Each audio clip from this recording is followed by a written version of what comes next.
Hey everyone, welcome to this edition of Just Parlays.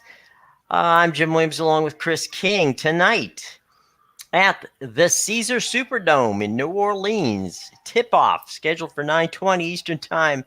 Game on TBS. It is Kansas versus the University of North Carolina. Blue on blue again. And Chris, crazy weekend. A lot of interesting stuff. Props to the University of South Carolina women who beat Gino Oriana and the Yukon Huskies in the ladies Which, of final. course, you said right as T-Train, the UConn alum, comes in. So I'm sure he feels great to Right. know that you I'm pointed that sure out.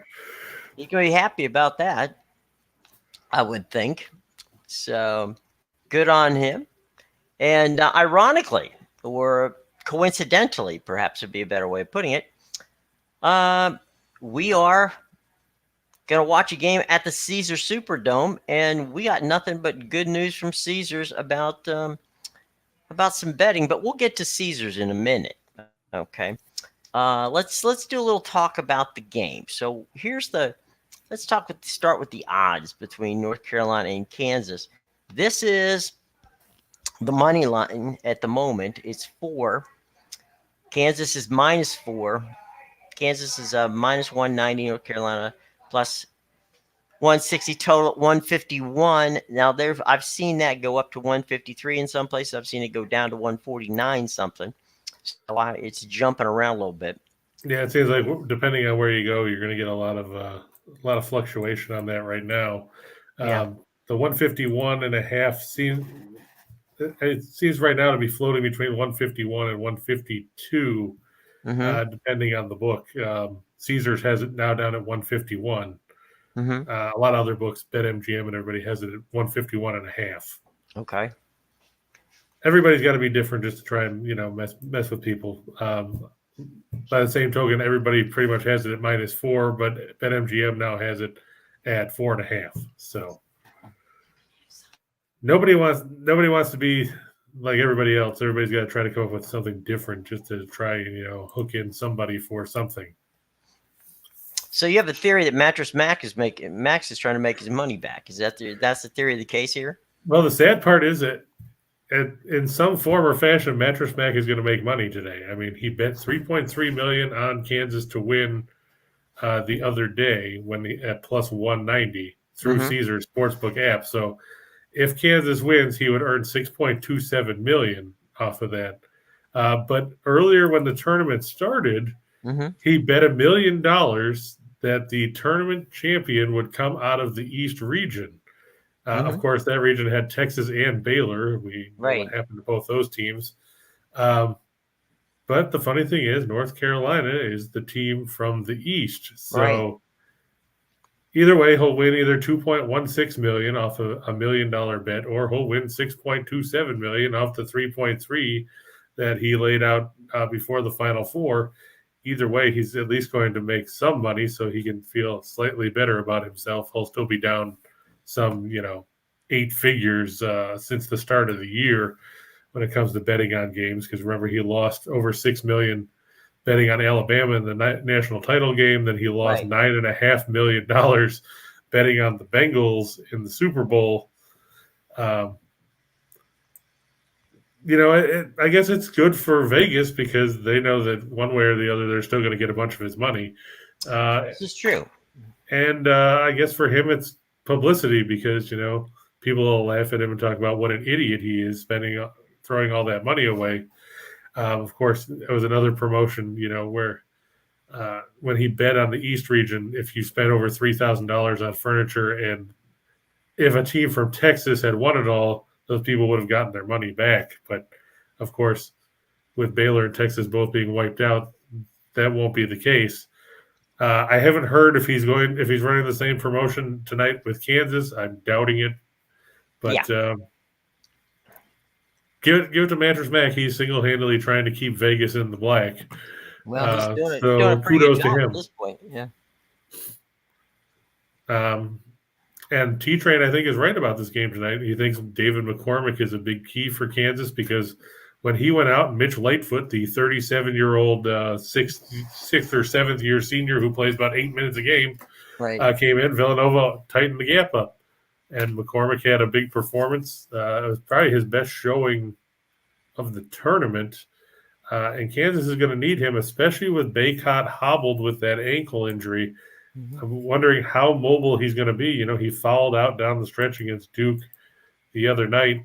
Um, will he be able to hold up? Because his presence on the glass has been a big factor for North Carolina in this tournament.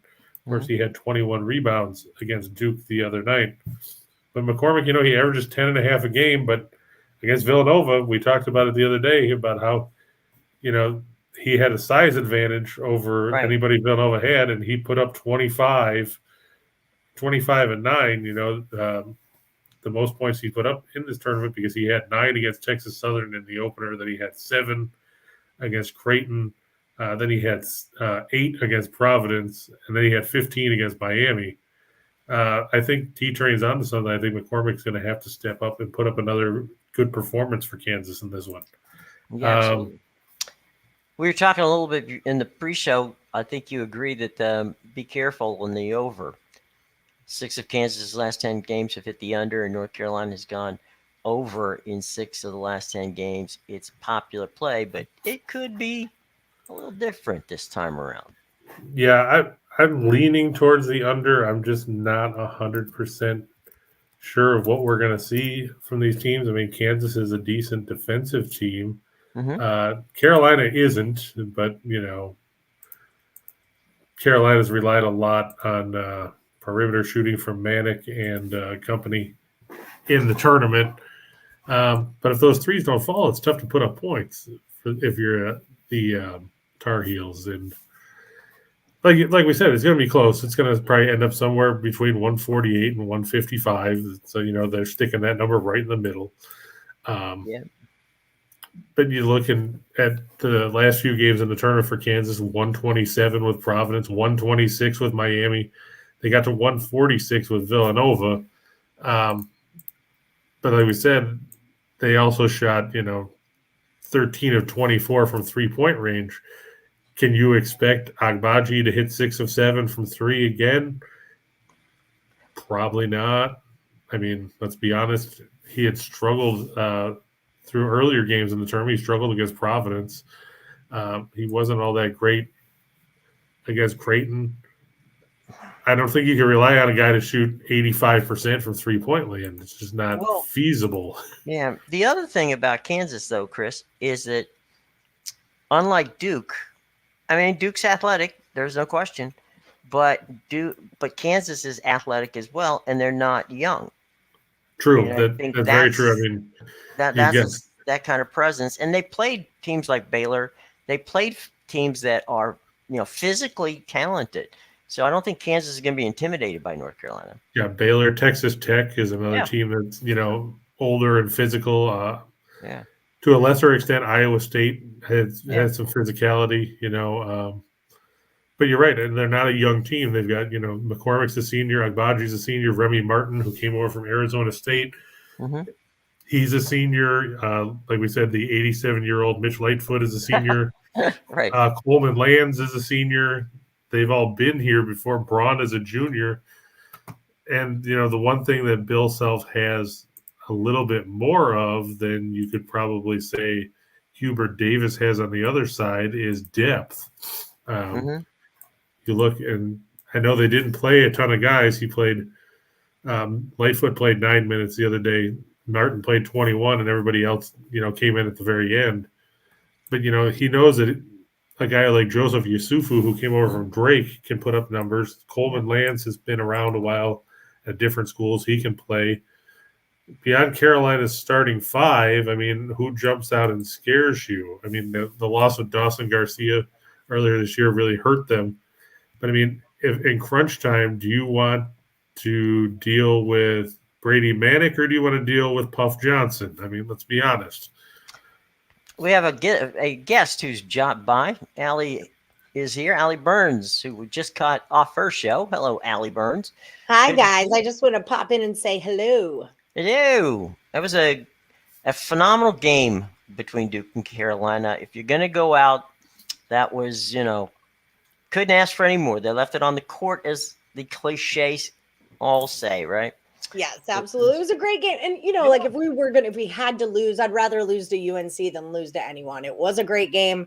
I've liked that UNC team, in the past weeks. They've been really solid and I've liked them a lot. I think they beat Kansas tonight. I definitely like taking the points. What do you like in this one, Chris? I was going the other way. I like Kansas. I just don't know if North Carolina has the depth, especially if they get in foul trouble. Especially, I know Baycott's talking about how you'd have to cut his foot off for him to play, but how mobile is he going to be? Is he going to try and pull a Willis Reed? I'm just not convinced that the Tar Heels have anything left because, like Jim and I were talking in the pre-show, they basically thought that they cut down the Nets beating Duke the other night. They might have emotionally checked. They might be emotionally zapped at this point. I don't know. They've been on, I just think strength of schedule wise, in the last 5 games, you've got a Marquette team that was hungry. You took out the champs in Baylor. You took out UCLA. Who is the other one? Well, They Duke, beat St. that was Peter's. a good one. And they beat the unbeatable St. Peter's Peacocks. Okay. Whereas Kansas is playing Providence and Creighton and Texas Southern and a Villanova team that I think should have gone home to Houston. So it's just the side I'm on. I'm always into taking points.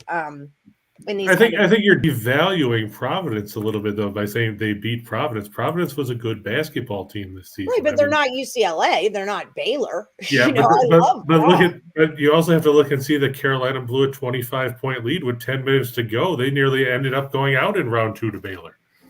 Right, I get that. That was a foul out issue with old Brady Manick, but at the same time, I think they kind of let their foot off. You could tell they were punched in the mouth when Manick went out. They just kind of didn't know what to do, and they let that lead slip, but they still won the game. Well, that's true, but they didn't win it convincingly. Had they blown Baylor out, I mean, you can take your foot off the gas all you want, and use that as a rationale. But who's to say Manick won't melt down again? I mean, our buddy Steen thinks that Manick is a little bit of a bitch. I mean, he was that way at Oklahoma, where when things didn't go his way, he kind of lost his cool. And the last thing that Hubert Davis needs is to have Baycott hampered and Manick in foul trouble, because then you have nothing. Right. And that's why I worry about Carolina here. They have no depth. I mean, we were talking about Dawson Garcia would have been a nice addition to have at this point of the season for the Tar Heels for certain. Puff Johnson, Justin McCoy, Dontrez Styles, they don't have a ton of experience and they don't get a ton of playing time. And it's bad enough most of the time you're playing 4-on-5 because nobody expects Leaky Black to do anything on offense. Oh, I liked him so much better last year than I did this year. Yeah, he's basically been invisible most of this year. I don't understand why he would. Like you said, he seemed to be effective last year, but he barely shoots the ball now. It's kind of funny. I thought Duke would have been a better matchup against Kansas for a win. I thought it would be Duke and Kansas for sure, but yeah, that's why I lost. Right, same. I didn't bet on that though. I did not bet that game. But yeah, I just wanted to pop in and say hi to you guys and remind everybody that the last Woody Standing starts tomorrow on the Morning Wood Show. So if you guys want any of y'all's viewers would like to come party with the Morning Woodies, we start a contest every Tuesday, 1 p.m. Eastern on the Morning Wood Show. You've got to be on the live. You're going to give me your number one best bet, juice under -150. And if you win, if you make it all the way through and you're the last Woody Standing, you win $100 and a t-shirt. So I just want to throw that out to everybody. Well, that's great. And we're going to have at least one baseball insider that's going to drop by your show and our show this week, probably two, to talk about Major League Baseball, because the three of us are baseball fanatics and can't wait for opening day to begin. Unless you're the Reds. Thursday. I'm sorry? Unless you're the Reds. Well, that I can't help that. Okay, but there's some Schadenfreude in my situation here because the Mets' 2 pitchers are down. So I am, it's like, am I upset about it? No, I'm not. They could, we'll see. But only the Mets can figure out a way to screw things up. There's no way about it. It is the Mets. But that's coming Thursday. Tonight we got a basketball game, and it'll be fun. Yes, yes, indeed. All right. Well, I will leave you guys to it. Y'all have a Allie, great thanks day. for coming by as Thanks always. for letting me storm your show. Anytime. All right, Allie. All Have a right. great Good luck day. today, guys. See you Bye-bye. later. And by the way, like Allie said, check her show out. It's 1 o'clock. Comes on before us. And after Midday Money with Sean Higgs. Yes. 1 p.m. Eastern. Yeah, Jim froze again. So I know my internet has been bad today too, so maybe it's just going around. probably. It's now we're all going. Okay, there we go. All right. Meanwhile, back at the ranch. All right. So thanks, Allie, for everything, and we'll talk to you. No and problem. check out Allie and check out the contest. Sounds like a lot of fun. Okay. Yes, good times. Bye, Al. Bye, guys. Take Good care. luck, everyone. Go Tar Heels. Bye. Okay, and there goes Allie. Yeah, there she is again. And she's back. Okay. Yeah, now she's gone. And now she's gone again. Okay. All right. We have poltergeist in the system. All right. Now, so- James is asking, do we think that the under for 70, first half total under 71.5? That's an interesting number. I mean, if you look at the way some of these games have gone of late, the other day we saw in the Villanova game, we saw a total of at the half, Kansas was up 40-29. That was 69 points. And then, of course, the Duke-Carolina game was 37-34. So you were right at 71. I'm probably going to lean towards the under. I'd like to see what somebody like T-Train or Tim has to say. I see they're both out there. Yeah. And Tim just said, did Allie just say, go Tar Heels, has hell frozen over? It probably has, Tim. I mean, I'll get with my sources over in Hell, Michigan, and see what they had to say. It's still cold there, yeah. I know my parents had snow yesterday, so anything's possible. Well, we used to have a saying when I worked in Cleveland that that summer in Cleveland was August 16th, and if you missed it, you missed it. So, I always say that. I always tell my parents that for anybody that asks that you're not safe from snow until after Memorial Day, and then you get spring for the first 2 weeks of June, and you get summer for a couple weeks, and then it's back to fall. Back to fall, right? So, but that's just the way life goes. Yeah, it could be worse. Shall we go to the board? It's not a very big board, but sure, why not? We can start with the actual write-up for this game if you want. Sure. Like we have here, I'm going with Kansas over North Carolina. The Tar Heels, of course, 29-9. They're 6-4 on a neutral floor. Kansas 33-6 and 11-1 in neutral game situations this season. Kansas 23rd in scoring offense at 78.4 points a game. They're 18th in field goal percentage at 47.9%. They shoot almost 54% inside the arc, better than 36% from outside the arc. Their one Achilles heel, free throw shooting. They're slightly above average at 72%. Fortunately, they face a North Carolina team that's 242nd in scoring defense at 71.3 points a game. The 136th in field goal percentage defense, 109th in two-point defense. They give up a lot of threes, 7.8 a game. They see opposing teams shoot 33.7% from behind the arc. That's right, Jim. There are no NBA losers today. So all of our picks are winners. I'm picking the bye team to beat the Lakers by 25. The Tar Heels, 28th in scoring offense at 78.1. They're 113th field goal percentage, 155th in two-point shooting. They knock down 8.5 threes a game, and they shoot 36.1% out there, so they shoot just as well as Kansas from the perimeter. They shoot 76.3% at the stripe, which is 26th in the country. The difference basically is the way these teams play defense. The Jayhawks are 118th in scoring defense, 67.2. They hold opposing teams to 40.9% from the floor, 46.7% from two-point range. They only give 6.3 threes a night, and they're 26th in three-point defense. The Jayhawks 5-1 against the spread in their last six after an ATS win, 7-2 ATS in their last nine overall, and 7-2 ATS in their last nine after a straight-up win. Tim, I get that Carolina's covered every tournament game, but like we said, facing a team, they got by Baylor. I don't think they necessarily should have the way they choked off that lead and then, failed to hit free throws. I'm just concerned about the mobility of Baycott. I'm worried about the depth. I'm worried about Manic doing something stupid because he has a lot of experience playing Kansas and doing stupid things at stupid times. And I'm worried that somebody like Caleb Love will jack up some, heat check threes that he shouldn't be firing up, like we saw at times during the UCLA game. And I think that they're like I said, they poured everything they had into getting past Duke because we know how bitter the rivalry on Tobacco Road is. Villanova had Kansas had an easier time in the Final Four getting past Villanova. I just think that Kansas has got a little bit of an advantage there, and I think that if McCormick either A, bullies Baycott, or B, gets him in foul trouble, especially with him hampered with that ankle, it's going to be tough for Carolina to contain the interior game, which will then set up guys like Agbaji and Braun shooting from the outside. Now, with that said, I'm not a big fan of either one of these teams. I'll be perfectly honest.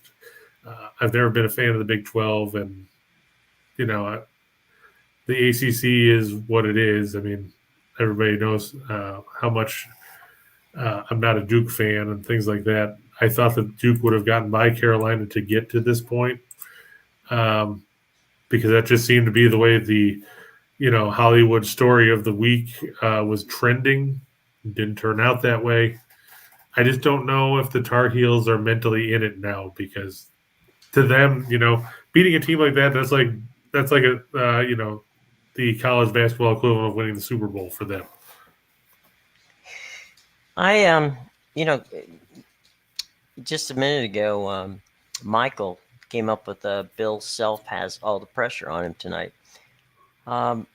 That's true, and but at this point in time, you would hope that Bill Self and Kansas could step up and win a national championship.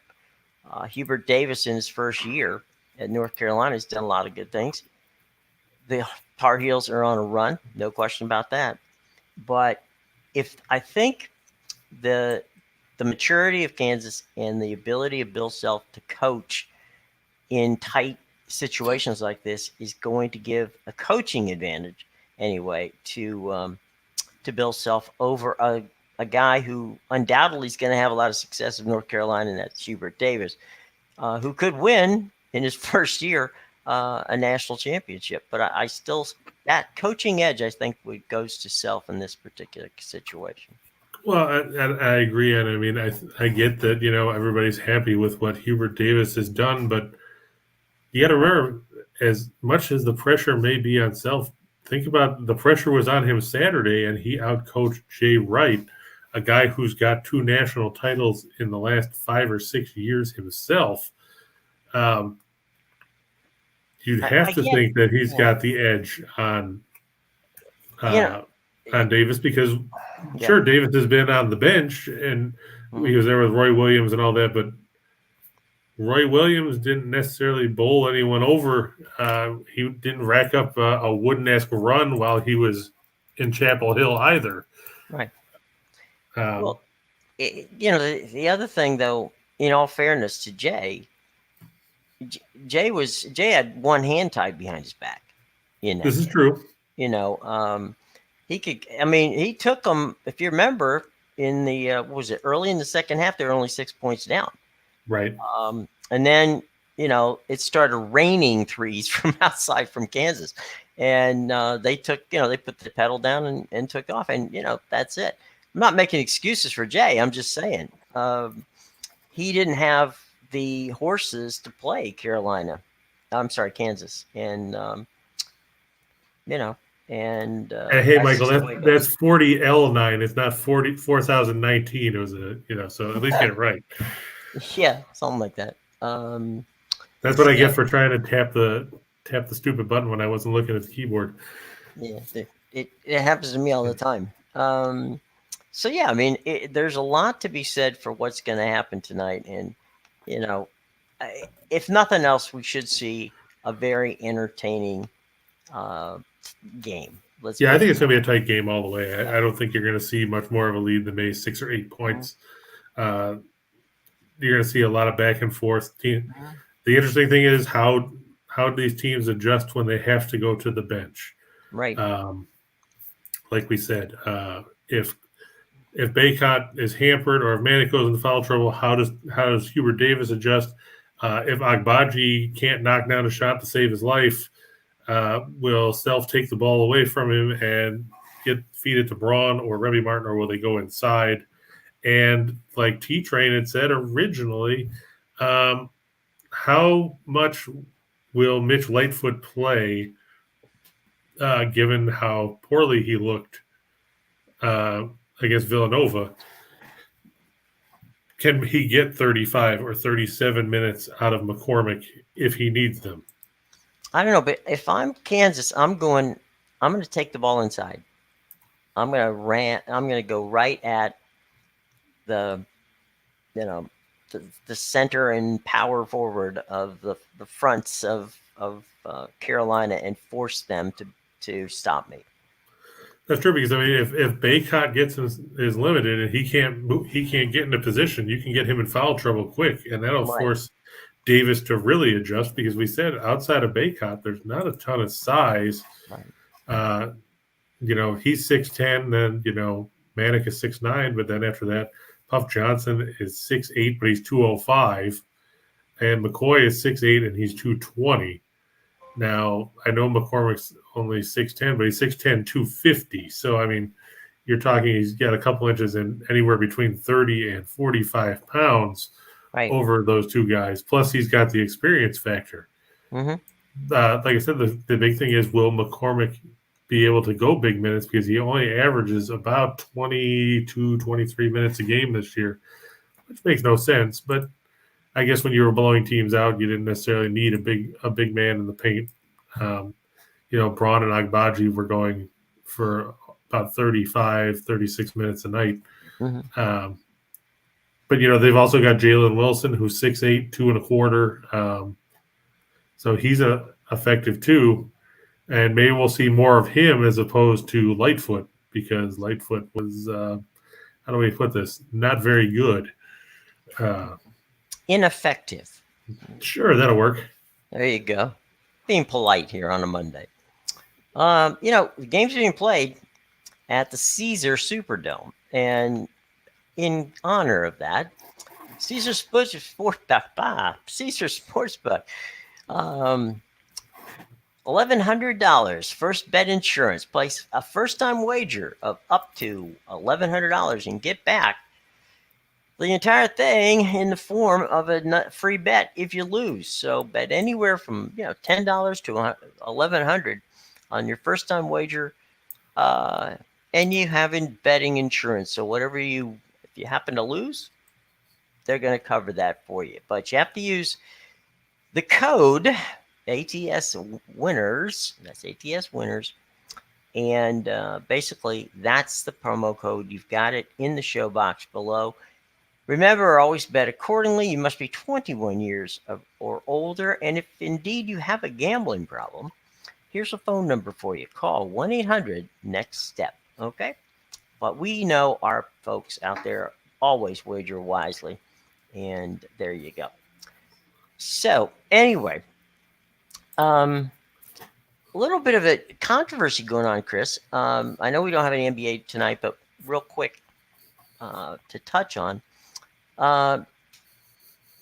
This past week, there was an interview in the LA Times with Kareem Abdul-Jabbar talking about, it's the 75th anniversary of the NBA, and talking about Lakers and players. And basically, Kareem said that when asked about what he thought of LeBron as a Laker, and he said, well, I don't think of LeBron as a Laker.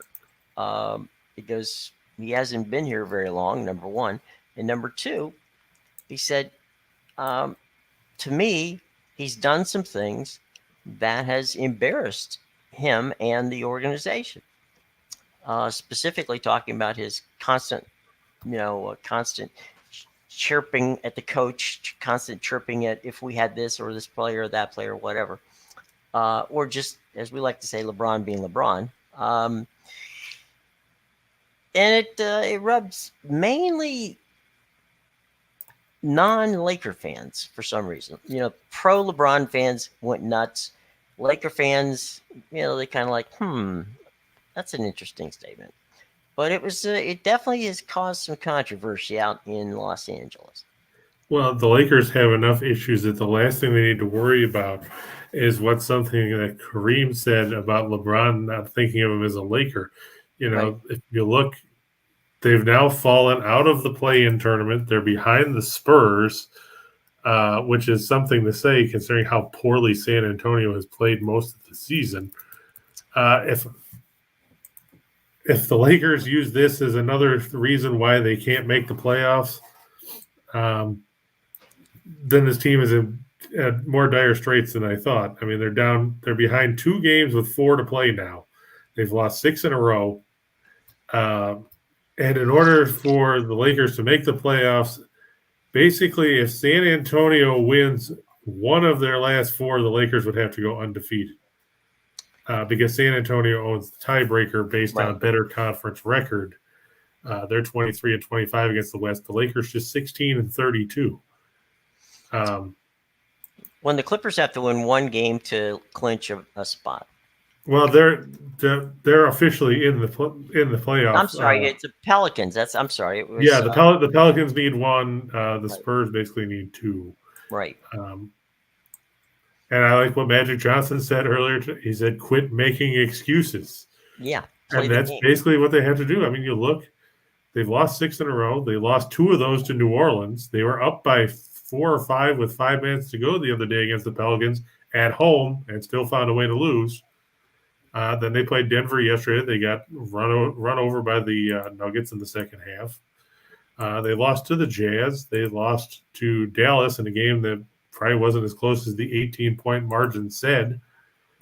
It boils down to the same problem as always. If you're the Lakers, you don't stop anybody. Denver shot 57% plus from the field yesterday. You let Jokic go for 38 points and 18 rebounds.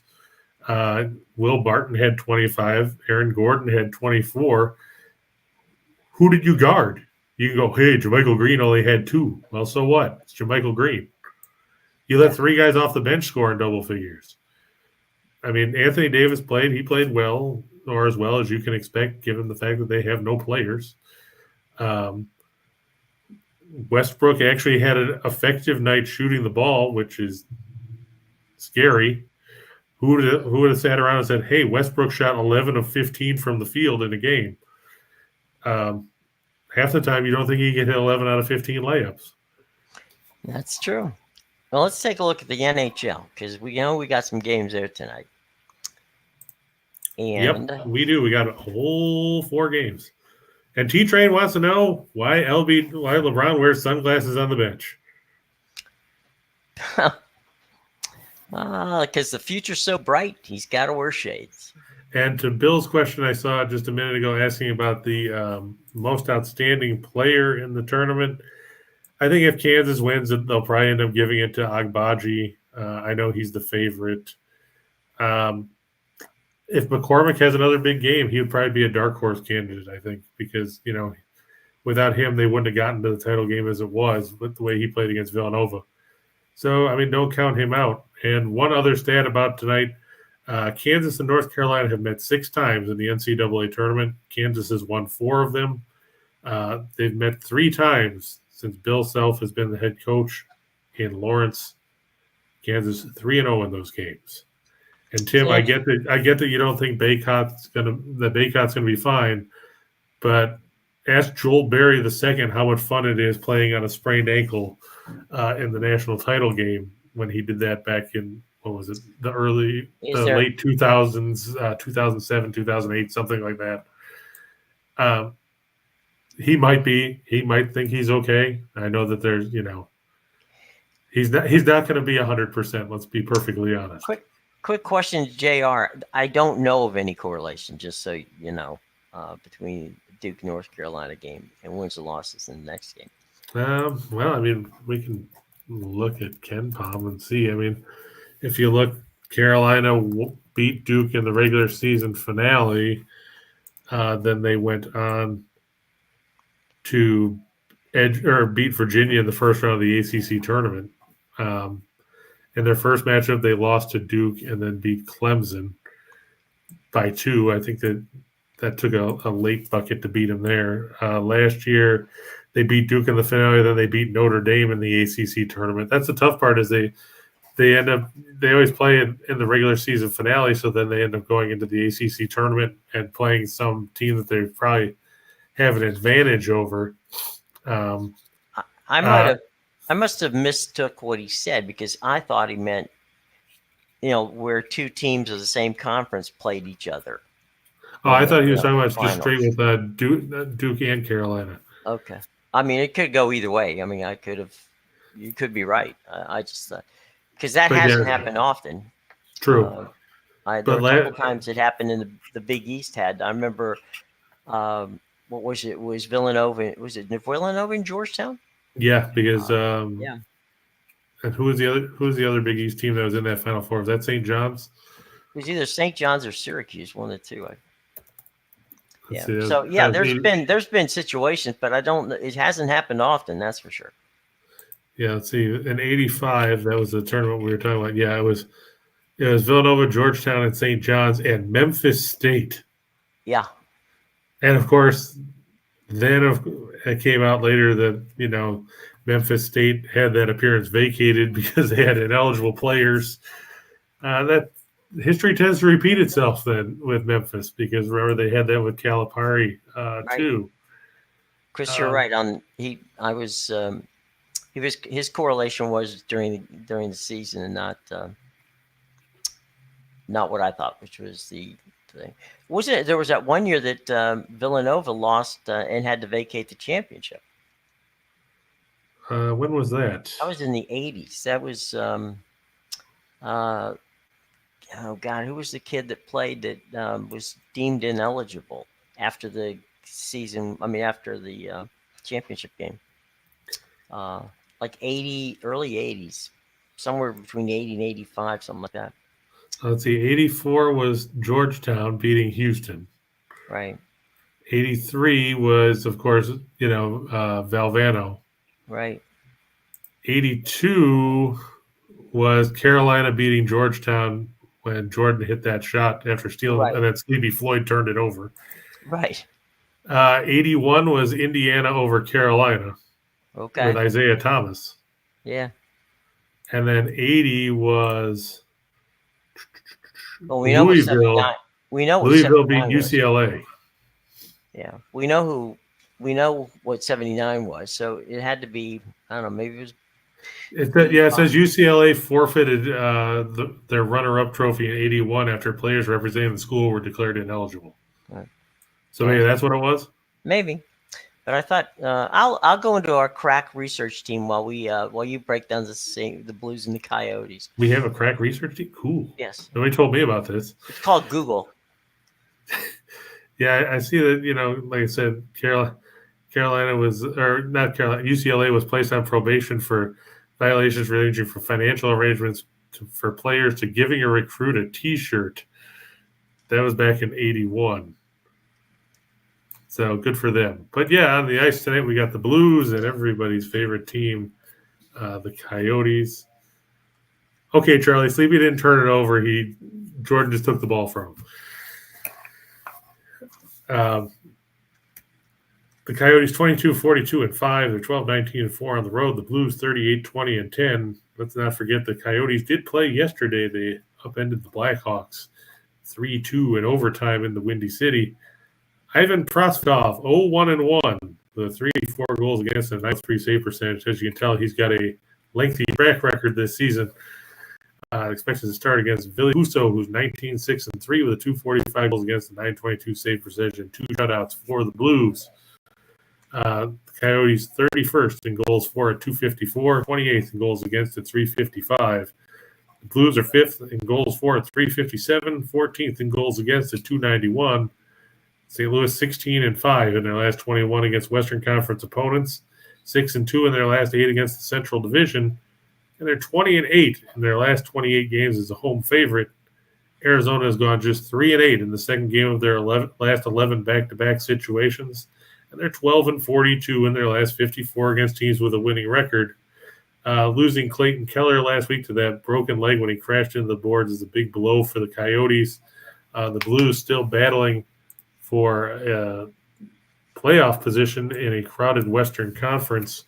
They enter tonight's action sitting third in the Central Division, 4 points ahead of Nashville and 5 points back of Minnesota, who's in second place in the Central. So St. Louis definitely looking for a win here to hold off Nashville and Dallas, who are both behind them in the standings with about, 13, 14 games to go. Obviously, St. Louis does not want to fall into a wild card spot and end up having to play Calgary or Colorado, for example, in the opening round. But there basically are no good matchups if you're a team in the West, because you're going to be playing a pretty decent hockey club. Same in the East, because that playoff field has been pretty much set since before Christmas. But tonight I look for the Blues to take care of business against Arizona. The Coyotes tired after playing yesterday. And the Blues are a tough team to contain. Yeah, absolutely. And the Coyotes haven't been able to do it this season, so I think you're safe on that one, my friend. Let's go to the next one. Oops, my bad. I hit the wrong button. There we go. Onward and upward. Nope, you're still on the Blues. I know, but There you go. I was going to let I got you it. go. Okay. Yep, we got the Flames and the Kings. This is a big Pacific Division matchup. And the Flames have suddenly dropped 3 in a row, including losing 6-4 to St. Louis the other night. Their lead is now down to 3 points in the Pacific Division over the Kings, though they do have 3 games in hand, so they have that going for them. Flames 40-19-9 on the year. They are 19-11-2 on the road. The Kings 38-23-10, but they're just 18-14-4 on home ice this season. Big thing about this game could be goal differential. The Flames have a plus 67 margin, which is second best in the Western Conference behind only the Avalanche. The Kings, despite being 38-23-10, have a goal differential of 3. That's eighth in the West. That's the lowest of teams with a positive goal differential. So could be a tough night for the Kings. Jacob Markstrom, 31-14-8 with a 219 goals against, a 924 save percentage, and 9 shutouts. Expected to start against Jonathan Quick, 17-12-9 with a 266 goals against, a 909 save percentage, and 2 shutouts. The Flames are 7th in the league in goals for at 3.47. They're second in goals against at 2.5. Kings are 20th in goals for at 2.83. 9th in goals against at 2.79. The Flames are 5-1 in their last 6 after giving up 5 goals or more in their last game. Like we said, they lost 6-4 to St. Louis the other night. They're 5-1 in their last 6 as a road favorite. Kings just 1-4 in their last 5 as a home underdog. 1-5 in their last 6 after allowing 2 or less. And 1-5 in their last 6 after a win. I know this game means a lot to the Kings. I just think they're going to come out flat here. I'm going to go with the Flames. There's a question from Quentin. Which game is better to take the money line, the Kings versus the Flames, or Boston and the Blue Jackets?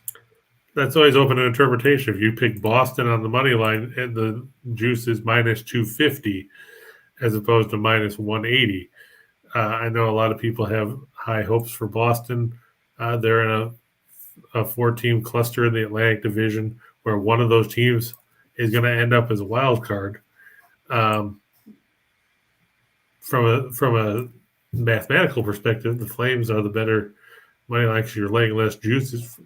So, I mean, if you're that confident in the Bruins winning, a lot of people would tend to lean towards the puck line there because they don't want to give up that kind of, investment. Like I said, the Bruins money line going at minus 250 at the moment. So the puck line at -1.5 is plus 105. So there's a little bit of juice going in your favor as far as the puck line. It's all a matter of preference. Some people, like I said, like we've said before, some people want the surety of knowing that all they need to do is have their team win. But, a lot of people don't want to lay 250 to win 100 either. So it's all a matter of preference. And so we've got the Lakers, Lakers on the brain.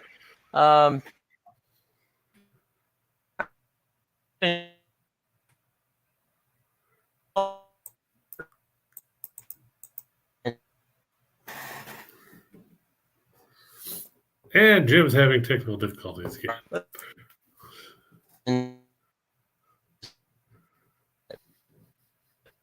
So, Marlo, I think you're right. I think the Bruins will probably win that game in regulation. Columbus isn't a very good hockey team. They've traded away a lot of players. Of course, the loss of Kivelniks before the season with that whole fireworks incident really seemed to take some of the starch out of Columbus early on in the year. Give them credit. They got back to 500 on the season, but they're not going anywhere at this point other than to the golf course next month. There you go. And, Boston just beat Columbus 5-2 in Boston the other night. So, all right. So let's go for 2 for the money, my friend. See what we got on that list today. T-Train said the Russians got you, Jim. I know. I saw that. I'm back. Yeah, I'm going to go with the Blues and the Bruins. I just think that Columbus, like we just said, they're a team that's going nowhere. Boston just beat them Saturday. I have no faith in Columbus at this stage. I just think that Boston's a better team. Yeah, I don't get how the Rangers lost to the Flyers yesterday either, especially after I watched the way Philadelphia played against Toronto Saturday night, where they gave up 4 goals in the third period. They played good for 2 periods, and then, they wilted in the third like a head of cheap lettuce you left baking out in the sun. I just think that that was a fluke, and I think that Boston will get the win over Columbus. But, yeah, Michael, you're right. That was a disappointing showing for the Rangers. Basically their second one in a row because they disappointed against the Islanders on Friday night. Judy, over-under on what? Exactly. And then, like we said, Calgary. Yeah, I wouldn't touch -2.5. And I'm always a little worried about those games where you're trying to bank on a team to win by 3 goals. It's hard enough to win by 2 some nights. I know that it's at -110, like Lex said, but 1.5. I know it's still a bit of a juice price, but it's a little safer than expecting St. Louis to win, 5-2 or something like that. And like we said, Kansas over Carolina. I'm just worried about Carolina's depth. I'm worried about Baycott. I'm worried about their emotional state after beating Duke. It's such a big game for them, playing Duke. There's so much animosity between those schools. What do you have left? Yeah, we'll find out tonight. All right, 4 for the show. Yeah, as you see, with it being such a light docket, it's kind of tough to try and figure out things to fit in here. Right. But I'm looking for that game to just stay under 151.5. I just think that if Kansas builds a lead, they'll end up missing free throws late and keep it short. But this one could go either way. If we get a 3-point barrage like we saw against Villanova, it could end up over. I'm just hedging my bets a little bit towards the under. I think McCormick will go over 10.5. That's his season average. We said he had 15 against Miami. He had 25 against Villanova. You got to go at Baycott and see what he's got, see what kind of shape he's in here. And, either get him and Manic in foul trouble or, get yourself some easy baskets, set up everybody else. I think it was Lex said, Boston over 3.5 goals. I think, they scored 5 the other night. You look at some of their recent games for the Bruins in this last stretch, their last 5 games, 5, 8, 4, 6, and 3. So you're talking about an average of, 13, 21, 5.2 goals a game in that stretch. Columbus has been notorious for giving up goals at home. They give up 3.74 a night on the season overall. I like to think Boston can get 4 and go past the mark. And the Flames and the Kings, I look to stay under 6. You look at the recent matchups between those two teams, we've seen a lot of 3-2 type of games when it comes to these two teams. In fact, each of the last 2 meetings, the Kings won last on March 31st, 3-2 in a shootout. The other meeting this year, 3-2 in favor of Calgary. The under, I think, has numbered something like 18-7-1 in the last 26 meetings in Los Angeles. The Flames also going under in 5 of their last 6 on one-day arrest. The Kings 5-2 in their last 7 as an underdog. I just don't. I think Calgary actually returns to playing defense here, and it ends up another 3-2 type of game. You got 2 Keeping it short. good keepers there too. Yeah, that's true. Quick and Markstrom. Yeah, so it does tend to help. All right, so let's go for the entire enchilada here. We got the which shot is in a the dark. giant mess of crap because there's only 5 games to work with, so you got to have to try and pick and choose what to work with. Very creative there.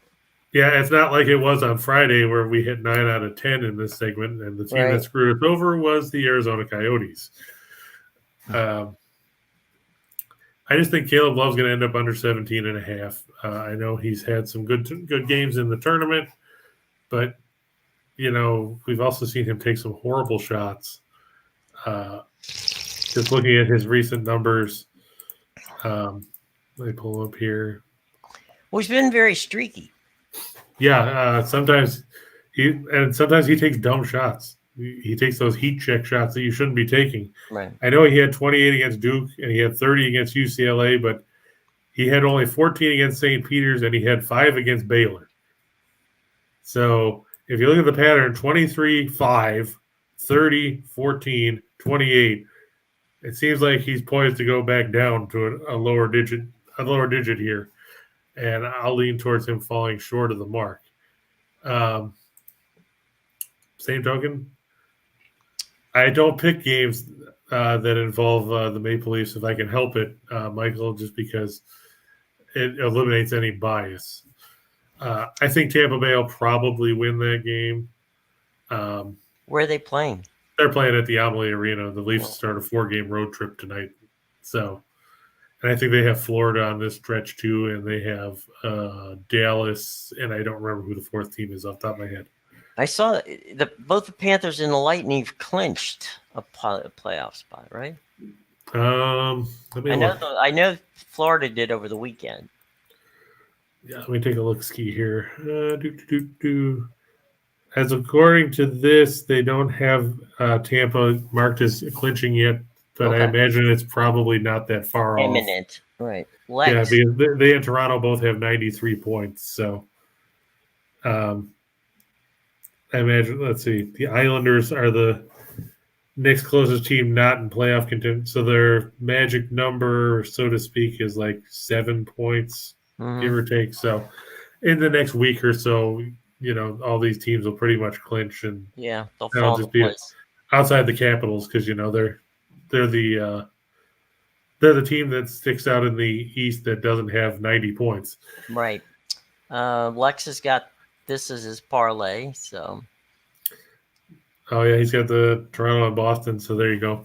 Yeah, I think Agbaji's he's not going to hit 6 of 7 from 3 again. He's been inconsistent as well. And I think, why did I have Caleb Love on there twice? That's a typo. I thought you just liked them. Yeah, well, I think I meant to put RJ Davis in there, and I just mistyped it when I looked. Let me look because I've got it on my notepad here. What was it supposed to be? Yeah, it's supposed to be RJ Davis on the second one. He's supposed to be under, I think, 15.5 is what the number was. Mm-hmm. That's the way technology works. You copy something and I copied it twice when it wasn't supposed to. Manic, I look to go over 16.5. He'll find a way to knock down some threes, or he'll get to the line. And somebody's got to score some points in this one. I think he's going to be more relied on, especially if Baycock is hampered on the offensive end. I know everybody thinks he's going to be fine. You try running on a sprained ankle for 40 minutes up and down the floor, and tell me how fine you are. Michael, let me answer your question, which is why does the NBA take the day off of the national championship game? Traditionally, they've done that because they assume or imagine that there's going to be a lot of fans wanting to watch the national championship game. And frankly, there's a lot of guys who play in the NBA who want to watch the national championship game. So it's a Monday night, and they kind of seed it, if you will, to the college game. So that's kind of what they've done. It's unofficial. It's not something they have to do or always do, but most of the time they do. So at least over the last few years, they've had this tradition of giving the national championship game in college, the game on Monday night, and taking that night off, and then picking things back up on Tuesday. So is it official? No, but it normally is just something that the league does. So there you go.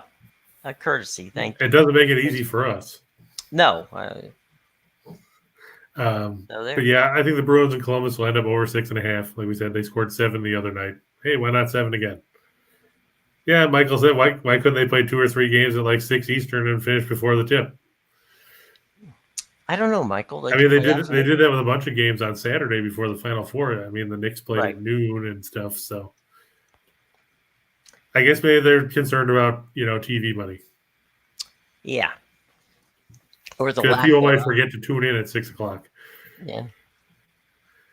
I look for the Blues to go over 3.5. I just think Arizona is a weak team defensively, and they're playing the second game of back-to-back. St. Louis is a good team on offense. They should be able to get that. And that'll help push this one over 6, because I think the Blues will win 4 or 5-2, which ties in handy since I said Arizona's not going to score more than 2.5 or score under 2.5 goals, because let's face it, they're not a very good offensive team. I think Columbus will go over 2.5. I think it'll be 4 or 5-3 with Boston. And I think the Leafs will go over 2.5, because it's tough to slow down Toronto. I mean, if you look at the way they've gone offensively of late, they've piled up some goals last stretch here. 6 the other night. They had 7 against Winnipeg. They had 6 against Boston. They had 5 against Florida. That's a lot of lighting the lamp in 4 games. 24 goals in that stretch. And, let's face it, Tampa Bay is going to get theirs too, so I wouldn't be surprised if that game goes over the number. Toronto still trying to figure out their goaltending. There's a bit of theme there. We got 3 in a row of 2.5 goals. So yeah, there you go. It's that's it's going to be interesting. Omen. Yeah, it's going to be interesting for sure. I mean, fortunately, tomorrow we've got a whole slate of, let's see, how many games we got in the NBA? 472. Something like that. 1, 2, 3, 4, 5, 6, 9, 12 NBA games tomorrow. So they'll make up for today. Yeah, 12 of those, and the NHL will have, 3, 6, 10 games tomorrow. So a lot more stuff to choose from tomorrow than what we had to work with today. Right. Which will be good, because it's tough trying to figure out some of these things that you're not necessarily like player props. I know Richel's a big fan of those. It's not something that I normally mess with because there's more stuff to talk about. But today was a very, very light day. So today had to improvise. There you go. Had to switch it up a little bit. Hey, look, watch the entire Max Wagers team, folks. Midday Money with Sean Higgs at noon. We had a Allie Burns sighting earlier in the show. Her show comes on at 1 o'clock. Just Parlays with Mr. King and myself at 2. Then, right around 3 o'clock, it's back to the window with Scott and Scott. Game time decisions with Nick, Tim, and Lenny comes up at 5. So all kinds of fun stuff coming up. And don't worry, Michael, the USFL starts in 2 weeks. We'll be talking about it. There you go. And don't forget that we've got a free gift for you, and that is a 100-page baseball preseason guide to what's going to happen. And all you have to do, like everything else we have, which includes Caesars and the guide and Chris's parlays, are all in the show box below. Just go down there and hit the show box, open it up, and all the goodies are in there, and you can take advantage of any and everything that you see. By all means, do that. And on your way down, take a moment, hit that like button and subscribe and hit the bell so that you get all of our information for the day. Okay, so we would greatly appreciate it. And meanwhile, back at the ranch, Chris, Kansas tonight. That's my thought process. It's going to be an interesting game. Like I said, I'm just worried what Carolina's headspace is now. You know, you beat Duke. Obviously, that's an emotional thing with the rivalry, like we talked about the other day. It was the 189th meeting since 1950. You know, obviously they go back beyond that, and the first time they had ever met in the NCAA tournament. So, what do you have left? It was the 100th time that Mike Krzyzewski played against North Carolina, and the series ended at 50-50. And you know, finally, you know, our thoughts and prayers go out to the family of Mike Bossy, the former Islanders great. Yeah. You know, who is going into basically hospice with lung cancer. You know, Bossy was an anchor on that Islanders dynasty in the early 80s with Trottier and Dennis Potvin and Billy Smith, all those guys, you know. And everybody talks about, you know, Wayne Gretzky scoring 50 goals in 39 games and everything else. But let's not forget that after Henry Richard, Mike Bossy was the second player to go 50-50 with the Islanders. And, you know, he'll definitely be missed. He was a great goal scorer, you know. He still owns the NHL record for most goals per game in a career with .792. He averaged 62 goals a season. Even in an offensive era like the 80s were, those are numbers that, you know, you see in video games, and that's about it. He definitely will be missed. He's an icon not only to the Islanders franchise, but as to the league and that era as a whole. And it's going to be a sad day. Indeed. Any final questions before we head out here and give Scott and Scott their shot at talking about the big game tonight? Yeah, I think we're good. I don't think, I'm looking around. Okay. Well, guys, thanks very much for dropping by on a Monday. We hope that you enjoyed tonight's championship game. And we will be back here tomorrow to talk about it and talk about all those other games that Chris now said that we have popping up there on the NHL and NBA schedule. So there's more than enough to talk about tomorrow. So come on back, 2 o'clock, same time right here on the Max Wagers Network. And we hope that you have a wonderful day. Be safe, enjoy, and have a great night, guys. We'll see you tomorrow.